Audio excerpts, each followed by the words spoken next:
Kan kalau mereka ditanya, siapa yang ciptakan kamu? Mayyarzuqukum minas sama'i wal ard. Siapa yang kasih rizki kamu dari langit dari bumi? Allah. Dan terus di ayat itu kalau mereka ditanya wa may yudabbirul amr, ditanya siapa yang mengatur segala urusan, mereka katakan Allah. Kok musyrik? Nah, alasan orang-orang musyrik itu dua sebenarnya. Yang pertama, mereka katakan ma na'buduhum illa liyuqarribuna ilallahi zulfa. Kami tidak sembah mereka melainkan supaya sembahan-sembahan ini mendekatkan diri kepada Allah, mendekatkan diri kami kepada Allah zulfan, dengan satu kedekatan. Jadi mereka jadikan wasilah untuk mendekatkan diri mereka kepada Allah. Itu alasan pertama. Yang kedua, haulai syufa'auna indallah. Mereka adalah pemohon-pemohon syafaat, pembela-pembela kami, penolong-penolong kami di sisi Allah nanti. Jadi dua ini alasan mereka kenapa mereka menyembah sembahan-sembahan selain dari Allah. Dan di hadis sahih dijelaskan Nabi SAW itu kalau ada orang talbiyah seperti tadi, lalu dia katakan illa syarikan huwalak tamliku huwa ma malak, Nabi katakan qad, maksudnya cukup, stop. Tapi Nabi belum berkuasa kan waktu itu. Sampai akhirnya Allah Subhanahu wa taala membersihkan Ka'bah dari orang-orang musyrik. Kemudian kayak haji yang dipimpin oleh Abu Bakar, itu Rasul kan gak ikut karena masih campur itu. Orang-orang musyrik juga masih melakukan ibadah haji. Bahkan ada yang orang musyrik dulu kalau haji kan telanjang sebenarnya. Kalau ini kadang-kadang ada masuk akal dikit. Kenapa mereka telanjang? Karena mereka pengennya kalau haji pakaiannya dari usaha yang halal, satu. Yang kedua, pakaian yang tidak pernah dipakai untuk berbuat maksiat. Jadi kadang-kadang ada masuk akalnya ya, yang halal yang tidak pernah dipakai untuk berbuat maksiat. Kalau nggak dapet, nah mereka tawaf sambil telanjang malam. Jadi kadang-kadang dari satu sisi, tapi ya salah, itu salah. Ada benernya dikit ya. Karena orang sekarang lebih ini ya, mau koruptor kayak haji. Kalau udah dapat gelar haji udah selesai urusan itu ya. Padahal bukan itu ya, bukan untuk cari gelar haji, bukan. Orang panggil haji silahkan, nggak panggil juga silahkan. Baik, jadi maka Rasulullah SAW nggak ikut haji. Abu Bakar suruh pimpin. Begitu mereka berangkat, turunlah surah Bara'ah. Lalu Nabi suruh Ali bin Abi Thalib untuk susul mereka dan umumkan, karena tahun depan nggak boleh lagi ada orang musyrik yang melakukan ibadah haji. Dan talbiyah itu diluruskan oleh Rasulullah SAW, ya seperti talbiyah yang dilakukan umat Islam sampai sekarang, yaitu labbaik Allahumma labbaik, labbaik la syarika laka labbaik, dan seterusnya. Jadi dibuang sudah illa syarikan huwalak tamlikuhu wa ma malak. Nah inilah Amr bin Luhai al-Khuzai, dosanya seperti itu. Maka di hadis yang lain, hadis yang sahih, Nabi katakan man sanna fil Islam sunnatan hasanah. Barang siapa yang memberikan sunnah yang baik dalam Islam, falahu ajruha, dia dapat pahalanya, wa ajru man amila biha, dan dapat pahala orang yang mengikutinya, min ghairi ayyang kusa min ujurihim syai', tanpa mengurangi ganjaran mereka sedikit pun. Tapi sebaliknya, waman sanna fil Islam sunnatan sayyi'ah, yang dalam Islam ini memberikan contoh yang tidak baik, fa alaihi wizruha, dia dapat dosanya, wa wizru man amila biha, dan dosa orang yang mengikutinya, min ghairi ayyang qusa min auzarihim syai', tanpa mengurangi pahala mereka, dosa mereka sedikit pun. Jadi kalau nyontohin yang nggak benar, ya dosa karena diikuti orang banyak tanpa mengurangi dosa mereka sedikit pun. Nah kalau sababul wurudnya hadis tadi begini, bukan bikin bid'ah, bukan. Sababul wurudnya Nabi lagi di masjid sama beberapa sahabat. Lalu ada dari Bani Mudhar datang. Mereka datang dalam keadaan sangat memprihatinkan lah, pakai pakaian sekedarnya, lalu sambil berselempangkan pedang. Artinya menunjukkan kondisi mereka sangat memprihatinkan. Rasul langsung berubah itu wajahnya, kesian lihat mereka. Kesiannya beneran, bukan kesian ini pencitraan biar terpilih loh, enggak. Memang kesian Rasul. Lalu Nabi suruh Bilal adzan karena masuk waktu zuhur. Habis adzan iqamah sholat zuhur. Selesai sholat zuhur, Nabi dorong sahabat untuk sedekah. Lalu ada seorang sahabat Ansor, dia pulang ke rumah, dia datang ke masjid, dia bawa pakaian dan makanan yang dua telapak tangannya hampir tidak muat untuk membawanya. Ditaruh di masjid.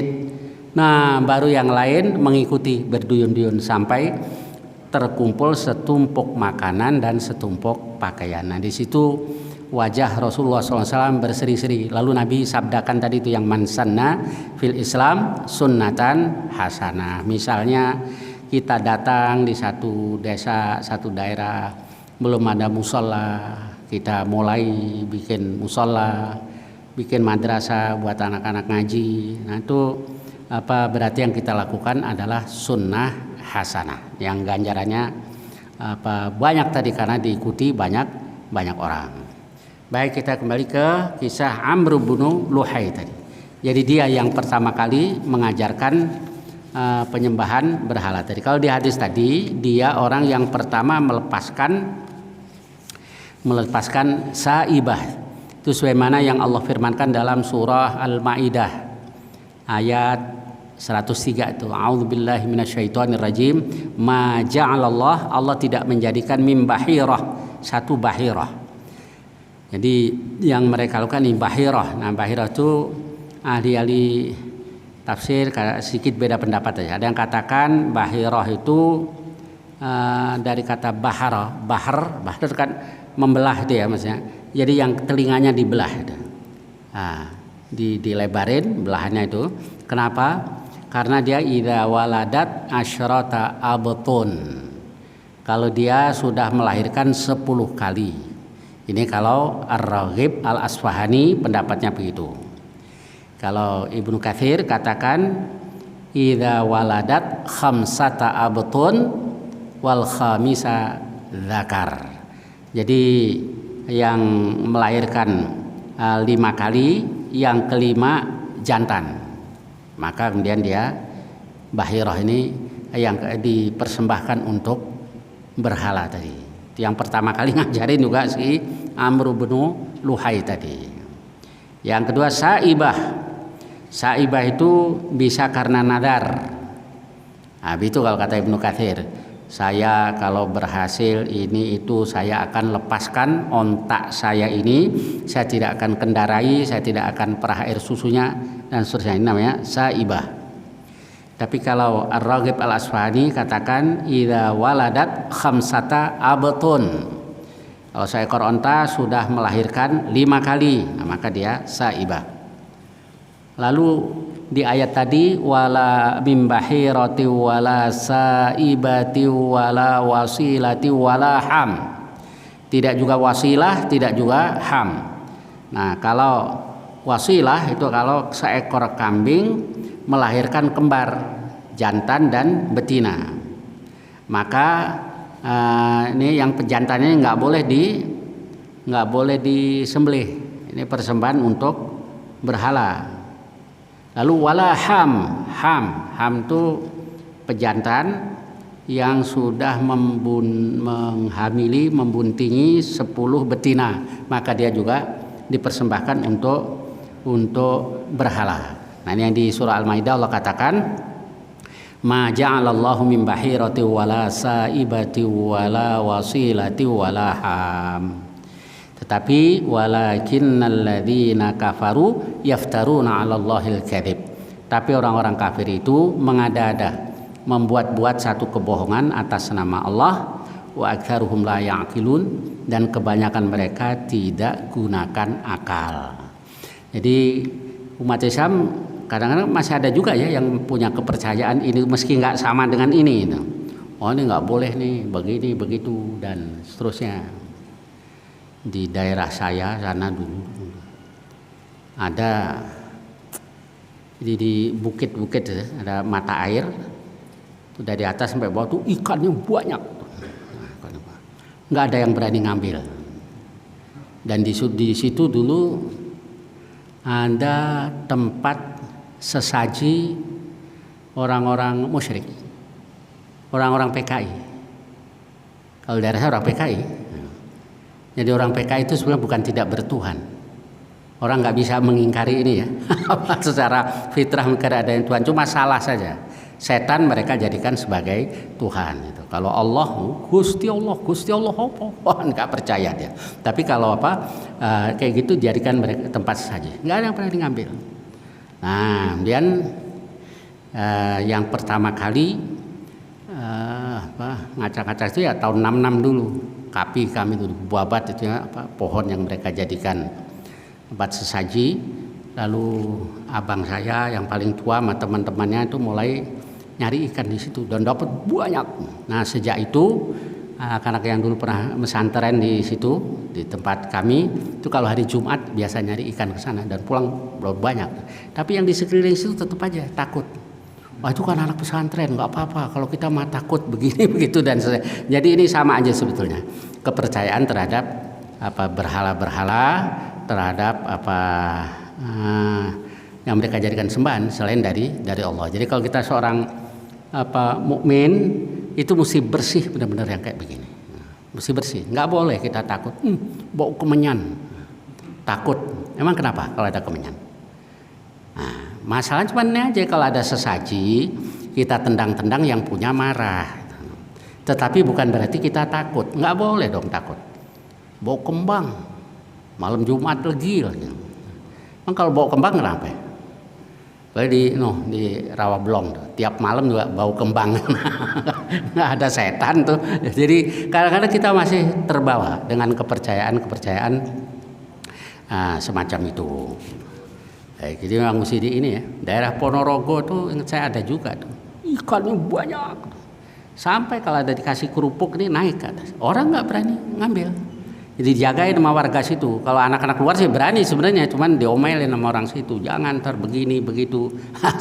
Kenapa? Karena berarti mereka masih takut sama berhala-berhala tadi. Nah inilah yang Islam ajarkan supaya hal kayak begini dikikis habis. Jangan malah dijadikan tempat wisata. Ini wisata religi lagi ya, kadang wisata kemusyrikan, bukan wisata religi. Baik, kita lanjutkan hadis berikutnya. Babu fanaid dunya, bab tentang fananya dunia.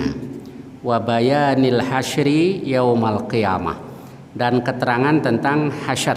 Hasyr itu hari kita dihimpun oleh Allah Subhanahu wa taala.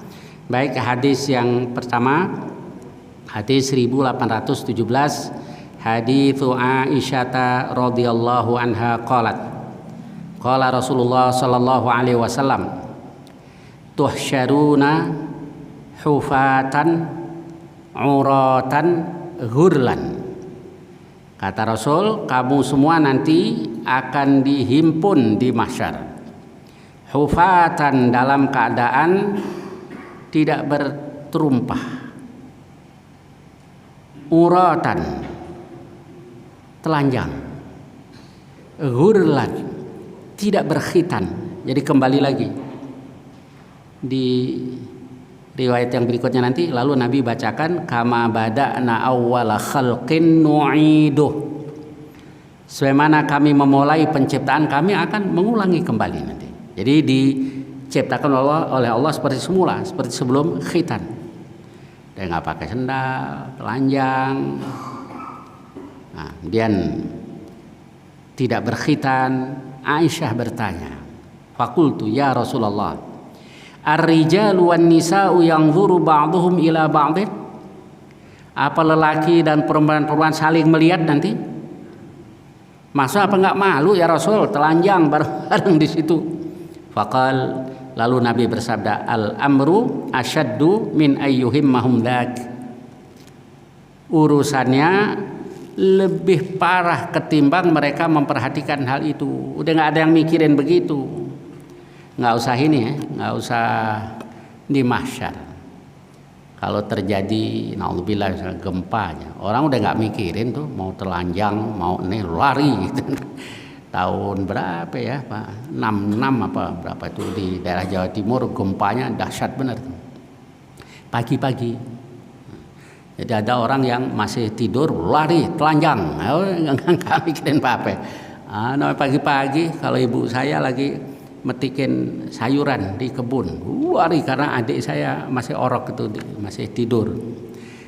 Agak parah tuh gempanya. Nah itu orang ada yang telanjang, ada yang pakai ini itu, apalagi tsunami itu ya lebih ini lagi. Nah bagaimana di mahsyar? Sebenarnya hal kayak tadi itu ngingetin kita. Nanti di mahsyar kita akan mengalami seperti ini. Orang udah nggak mikirin malu tuh meski telanjang dan seterusnya. Dan itu pasti. Inna wa'adallahi haqqun, sesungguhnya janji Allah itu adalah benar. Baik, hadis berikutnya. Hadits Ibnu Abbas radhiyallahu anhu qama fina an-nabiyyu sallallahu alaihi wasallam.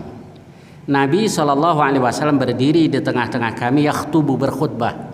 Faqal, lalu Nabi bersabda, innakum mahsyuruna hufatan uratan ghurlan. Kamu nanti akan dihimpun dalam keadaan tidak berterumpah, telanjang, tidak berkhitan. Kama bada'na awwala khalqin nu'iduh, al-ayah.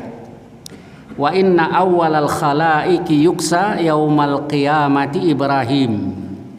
Dan manusia yang pertama kali dikasih pakaian adalah Ibrahim. Kenapa ya kok Ibrahim? Nah, ini para ulama ya ada beda-beda pendapat. Ada yang katakan kayak Ibnu Hajar misalnya dalam Fathul Bari dalam syarah Bukhari, beliau katakan al-hikmatu fi kauni Ibrahim awwala mayyuksa. Di antara hikmah kenapa Ibrahim itu yang pertama kali dikasih pakaian oleh Allah, annahu jurrida hina ulqiya finnar, karena waktu Ibrahim dilemparkan ke dalam api oleh Namrud dan kaumnya, dia ditelanjangi. Nah balasannya di mahsyar nanti pertama kali dikasih pakaian adalah Ibrahim alaihissalam. Yang kedua, ada yang berpendapat waqila li annahu awwalu man istanna tasattura bisarawil. Karena Ibrahim yang pertama kali mencontohkan menutup aurat dengan sirwal, dengan celana gitu. Ini pendapat yang kedua. Wallahu alam, mana yang benar? Mungkin semuanya benar lah gitu. Yang ketiga, ada yang katakan innahu lam yakun fil ardi akhwafa lillahi minhu. Di muka bumi ini tidak ada orang yang lebih takut terhadap Allah kecuali dibanding dengan Ibrahim. Maka fa'ujjilat lahul kiswah amanan lahu liyatma'inna qalbuh. Maka dia segera dikasih pakaian supaya hatinya sreg tentram gitu. Ini di antara pendapat para ulama kenapa Nabi Ibrahim pertama kali dikasih pakaian oleh Allah Subhanahu wa taala. Kemudian di satu hadis yang diriwayatkan oleh Ibnul Mubarak, dia katakan awwalu may yuksa yaumal qiyamah Khalilullah alaihissalam. Yang pertama kali dikasih pakaian adalah Khalilullah Ibrahim, tsumma yuksa Muhammadun sallallahu alaihi wasallam, al hadits. Kemudian yang kedua adalah Muhammad sallallahu alaihi wasallam. Baik, saya lanjutkan. Jadi begitu. Wa inna awwalal khalaiqi yuksa yaumal qiyamah Ibrahim. Wa innahu sayuja'u birijalin min ummati. akan didatangkan beberapa orang dari umatku, fayu'khadhu bihim dzatas shimal, lalu mereka diambil dari sebelah kiri, berarti kan ashabu shimal, padahal yang Nabi tahu itu adalah umat Rasul. Fa aqulu ya rabbi ashabi, lalu aku katakan wahai Tuhanku, mereka sahabatku. Fa yaqul, lalu Pak Allah berfirman, innaka la tadri ma ahdatsu ba'dak, engkau kan tidak tahu Muhammad apa yang mereka ada-adakan sesudah engkau. Fa aqulu kama qala al-'abdus salih, lalu aku katakan seperti yang dikatakan oleh al-'abdus salih, hamba yang salih, yaitu Isa alaihissalam, sebagaimana yang ada di dalam surah Al-Maidah itu, a'udzubillahi minasyaitonir rajim. Wa kuntu alaihim syahidan ma dumtu fihim, ya Allah, aku jadi saksi untuk mereka selama aku ada di tengah-tengah mereka. Falamma tawaffaitani kunta antar raqiba alaihim, tapi ketika engkau wafatkan aku, engkaulah yang menjadi pengawas untuk mereka. Wa anta ala kulli syai'in qadir, wa anta ala kulli syai'in syahid, dan kau adalah saksi atas segala sesuatu. Baik, itu jadi nanti Rasul Shallallahu Alaihi Wasallam menjawab firman Allah tadi sebagaimana yang dikatakan oleh Nabi Isa alaihissalam ketika ditanya itu, anta qulta linnasi ittakhiduni wa ummiya ilahaini min dunillah, dan seterusnya itu. Nanti Nabi Musa katakan tuh wa kuntu alaihim syahidan dan seterusnya. Fayuqal, lalu dikatakan, innahum lam yazalu murtaddin ala aqabihim, mereka itu terus murtad, berbalik di atas tumit-tumit mereka. Kalau itu siapa yang dimaksud Rasul ini? Ada yang katakan al-murtaddin, orang-orang yang murtad sepeninggal Rasul yang kemudian diperangi oleh Abu Bakar As-Siddiq. Nah, begitu kebanyakan pemahaman para ulama, yakni humul ladzina irtaddu ala ahdi Abi Bakrin, orang-orang yang murtad di zaman Abu Bakar, faqatalahum Abu Bakrin, lalu mereka diperangi oleh Abu Bakar, yakni hatta qutilu wa matu 'alal kufri, hingga mereka terbunuh dan mati dalam keadaan kafir. Tapi Al-Baydawi katakan murtaddin di situ laisa qauluhu murtaddin nassan fi kaunihim irtaddu 'anil Islam. Kalau Al-Baydawi katakan enggak, bukan berarti keluar dari Islam, bal yahtamilu dzalik wa yahtamilu ayyurada annahum usatun murtaddun 'anil istiqamah. Jadi kata beliau, ya, yang pertama bisa dalam arti murtad tadi, yang kedua dalam arti pada melakukan kemaksiatan, durhaka, murtaddun 'anil istiqamah, mereka tidak istiqomah lagi, yubaddilunal a'mal salihata bis-sayyi'ah, mereka ganti amal solehnya dengan amal yang buruk. Wallahu alam. Nah, itu biasalah terjadi perbedaan pendapat di antara para ulama. Nah, baik, sampai dengan hadis ini, hadis nomor 18 insyaallah yang akan datang nanti kita lanjutkan hadis-hadis berikutnya. Barangkali ada pertanyaan-pertanyaan tentang hadis-hadis yang kita bahas tadi atau lainnya yang saya bisa, silakan, tafadhalu.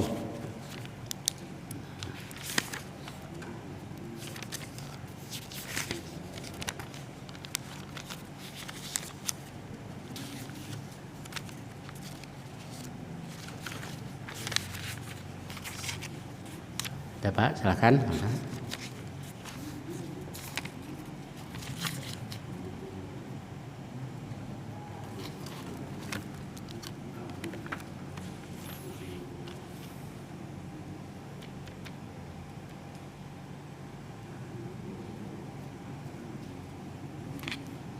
Fadhal, silakan Pak Ji.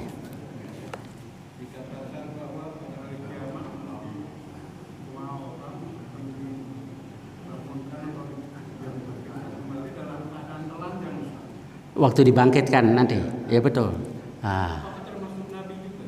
Kan tadi dikatakan di Sahih Bukhari Muslim dijelaskan Ibrahim yang pertama, tapi di riwayat Ibnu Mubarak yang kedua kalinya adalah Muhammad Rasulullah SAW.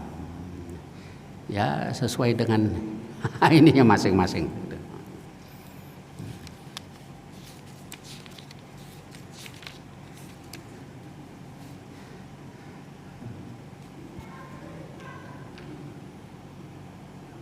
Ya silakan, mungkin masalah-masalah yang lain silakan. Tafadhalu.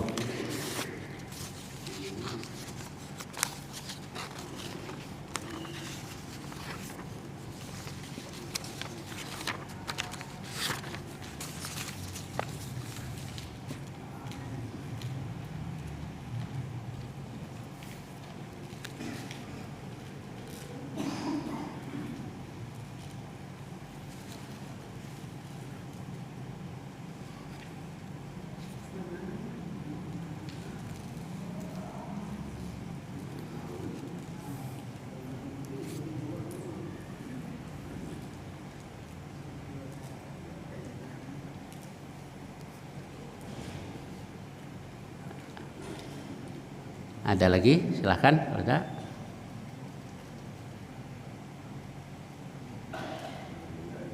Odol, silakan.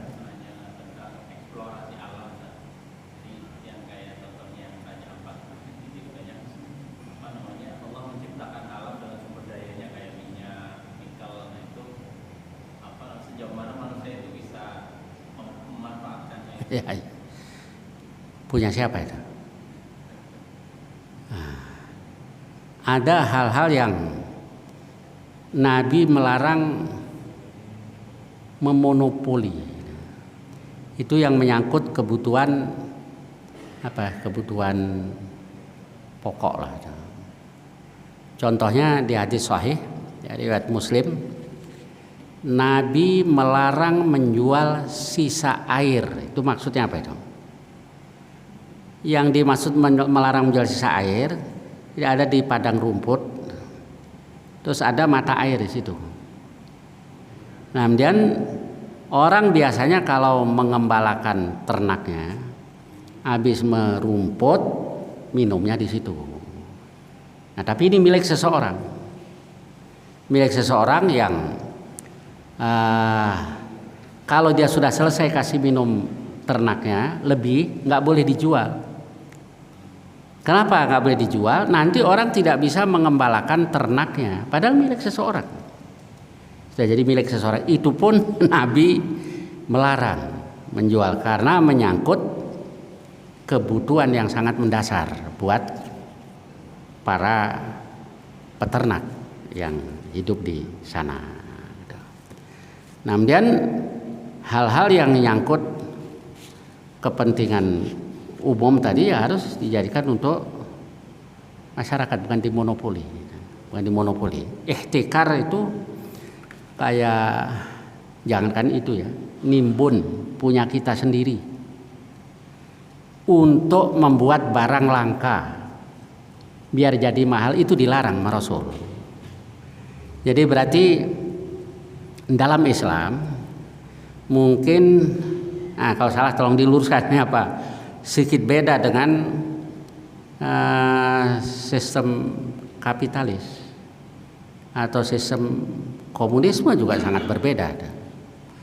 Ketika seseorang datang kepada Rasul, saya bicara agak lebih sedikit ya, Nabi katakan, wala si'ru ya Rasulullah, ini harga-harga naik ya Rasul. Nabi katakan harga itu Allah yang tentukan. Kok begitu? Ya, kalau itu secara alami, bukan karena ada rekayasa. Memang secara alami barang langka ya pasti naik gitu. Tetapi ketika ada orang yang curang tadi, yang membuat demikian, nah berarti pemimpin ulil amri boleh campur tangan di situ untuk mensiasati biar harga menjadi murah. Gitu. Maka Nabi tadi katakan kayak jangan menjual sisa air dan seterusnya. Nah, seperti komunisme juga bukan. Komunisme sebenarnya teori doang ya. Prakteknya mana bisa itu diterapkan. Ada kayak Cina kan, partai komunis yang berkuasa. Apa komunisme Karl Marx itu bisa diterapkan? Nggak bisa. Saya nanya, ada tetangga yang S2-nya nempuh di Wuhan, daerah Wuhan. Mas, sehari-hari bagaimana Mas? Ya kapitalisme lah, bukan apa? Kan komunisme yang dijalankan. Jangankan itu, di Uni Soviet yang Lenin dan Stalin sosialisme itu kan cara untuk menerapkan komunisme di negara mereka. Apa bisa diterapkan itu? From each according to his ability and to each according to his need. Ini nggak mungkin itu diterapkan. Dari setiap orang hanya dituntut sesuai dengan kemampuannya. Begitu ya, Pak Baji. Kemudian dan buat seseorang diberikan sesuai dengan need, kebutuhannya. Itu satu yang nggak bisa diterapkan. Jadi cara komunisme juga nggak mungkin. Kok nggak bisa diterapkan? Orang punya etos kerja tinggi itu pasti karena ada dorongan pribadi, keluarga dan seterusnya. Kalau semua milik bersama, nggak mungkin orang punya semangat kerja setinggi itu. Tapi Islam mengajarkan yang halal caranya, bukan berarti dengan cara yang zalim. Boleh kita cari harta yang banyak, tapi ingat, satu, dengan cara yang halal. Yang kedua, jangan melupakan kewajiban dan seterusnya. Kalau Islam kan begitu. Jadi kalau Islam hak itu dilindungi. Kalau komunisme kan tidak ada, hak milik kan tidak ada. Sama rata, sama rasa. Satu hal yang tidak mungkin bisa diterapkan. Dan Politbiro itu ternyata ya mereka yang pegang duit banyak gitu kalau di partai komunis dimanapun gitu. Dimanapun. Kalau teorinya kayak begitu, sama rasa ya lihat aja orang-orang yang ideologinya komunis itu paling serakah itu. Paling serakah. Kalau bermenguasai semuanya jadi begitulah. Jadi kalau milik negara ya untuk kemakmuran rakyatnya. Jangan dimonopoli. Yang milik pribadi saja kayak tadi itu karena menyangkut kebutuhan mendasar, Nabi larang untuk dijual. Nanti takut orang nggak bisa makan kalau ternaknya pada mati gimana? Walau insyaallah begitulah. Nah Ustadz ini sendiri deh kira-kira gimana yang seperti itu. Ya silakan.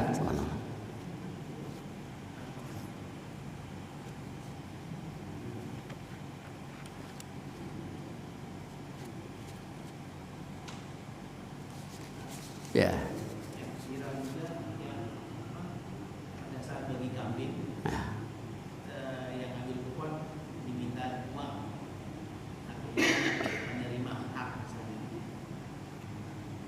Dimintai ya orang itu sodakoh ya kan. Jadi korban itu di Sahih Muslim Nabi katakan kulu watasodaku wadakhiru, makanlah, simpanlah dan sodakohkan, sodaku wadakhiru. Sahabat nanya, ya Rasulullah kok tahun lalu nggak boleh nyimpan lebih dari 3 hari? Qad asobatin nas al-faqah, tahun lalu itu manusia ditimpa kemiskinan. Saya ingin kamu sodakoh dengan korban tadi. Jadi kondisional itu, kalau misalnya terjadi bencana itu ya jangan nyimpan lebih dari 3 hari 3 malam. Tapi dalam keadaan normal boleh saja. Kulu watasoddaku wadakhiru. Berapa orang boleh simpan?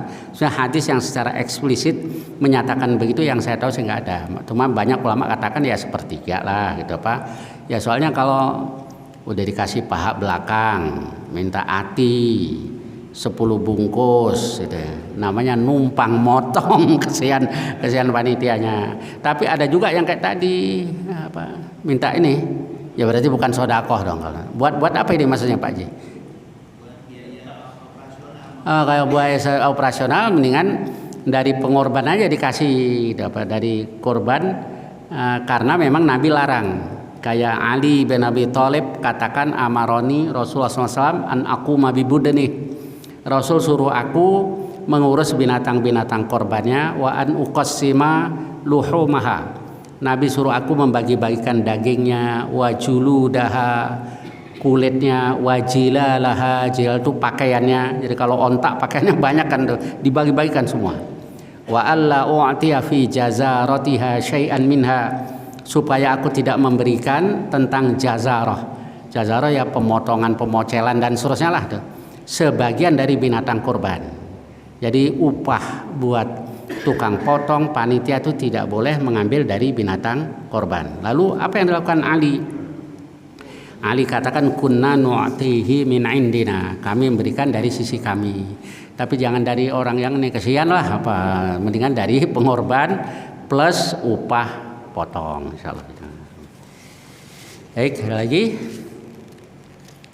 Kalau tidak ada, mudah-mudahan banyak manfaatnya. Wassallallahu ala nabiyina Muhammad wa ala alihi washabihi wasallam. Walhamdulillahirabbil alamin. Assalamualaikum warahmatullahi wabarakatuh.